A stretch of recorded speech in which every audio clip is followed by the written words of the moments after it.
E quando nos deixamos vencer por preguiças, covardias, omissões, sabe com quem nos parecemos? Com o personagem que provocou o pecado das origens. Estou falando de Adão. Sim, eu sei que você pensou na Eva, aquela que o próprio Adão afirma que é a grande culpada por ele ter comido do fruto proibido.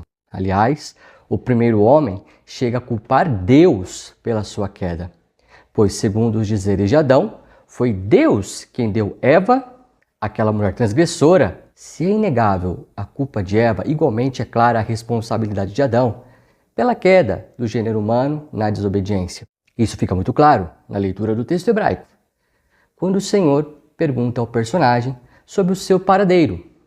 Adão, ele responde: eu insisti em esconder-me. O verbo esconder está sendo conjugado no tempo imperfeito, o qual transmite um aspecto durativo da ação. Em outras palavras, ao assumir que se escondia, Adão declarava o seu vício em desaparecer em momentos cruciais e decisivos, como aquele em que a serpente enredou a mulher naquele diálogo satânico. Poderíamos fazer a mesma pergunta que Deus fizera ao procurar insistentemente por Adão. Poderíamos inquiri-lo: onde você estava, Adão, no momento em que sua mulher mais precisava de você? Eita! Já estou intuindo a quantidade de mulheres que enviarão este vídeo para alguns maridos que andam deixando a desejar. Lembrando, no final do capítulo 2, Deus ordenou ao primeiro homem que ele abandonasse seus pais, ou seja, suas seguranças mais fundamentais, a fim de se unir à sua mulher. O verbo hebraico é o davak e literalmente ele quer dizer colar. Logo, é muito estranha a ausência de Adão naquele momento em que a serpente envenenava a mulher. Mais do que estranho, é diabólico. Se Satanás corrompia Eva em sua ação imprudente, o mesmo espírito maligno influenciara o primeiro homem em sua omissão covarde. E você? Tem deixado para amanhã aquilo que deve ser feito no dia de hoje? E agora estou falando com a mulherada também, hein? Você tem se esquivado de suas responsabilidades por causa da preguiça ou até mesmo por causa do medo em pagar um preço ao ser coerente na vivência dos valores cristãos? É verdade, nem sempre vamos ser compreendidos, aplaudidos, porque estamos demonstrando a nossa fé através das obras. Quantas pessoas estão sendo verdadeiramente perseguidas porque simplesmente decidiram fazer diferença neste mundo? E por isso estão sentindo seu homem exterior sendo arruinado por causa das represálias promovidas por pessoas que muito se assemelham com a serpente do Éden. Que nesta Santa Missa escutemos o chamado do Cristo, que nos tira de uma vida omissa, aquela que nos impede de sermos sal e luz da terra. E sabe quem pode nos ajudar a obedecer o chamado do Senhor sem nenhum tipo de procrastinação? A nova Eva, Maria, a mãe do nosso Senhor.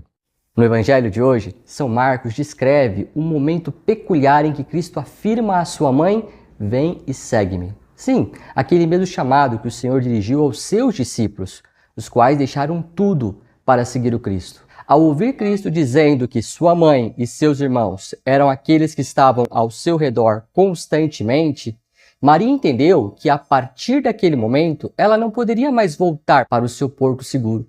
Afinal de contas, o verdadeiro porto seguro é Cristo. Logo, se ela quisesse ainda ser reconhecida como a mãe do Senhor, ela deveria renunciar suas comodidades e abraçar o futuro que o Cristo propunha-lhe, ainda que este fosse incerto e desafiador.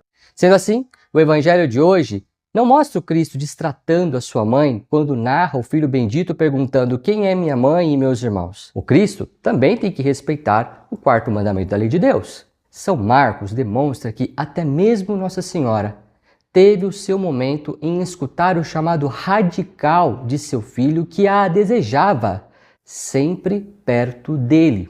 E o que Nossa Senhora fez? O que ela mais sabia fazer. Obedeceu ao seu Deus sem titubear, sem dar mostras de qualquer omissão. Sendo assim, ela confirmava aquela maternidade divina que, além de biológica, era aquela espiritual, pois fazia tudo o que Deus pedia, sem a diabólica omissão adâmica. Portanto, que nessa Eucaristia peçamos a intercessão de Nossa Senhora a fim de que vivamos por meio de um dinamismo no Espírito, aquele que sempre nos confere a graça redentora, Que, em primeiro lugar, nos liberta de covardias e preguiças existenciais, a fim de que possamos ser manifestações vivas do Cristo ressuscitado, o Filho de Maria, que sempre age em favor da humanidade, destinada a ser inimiga da serpente.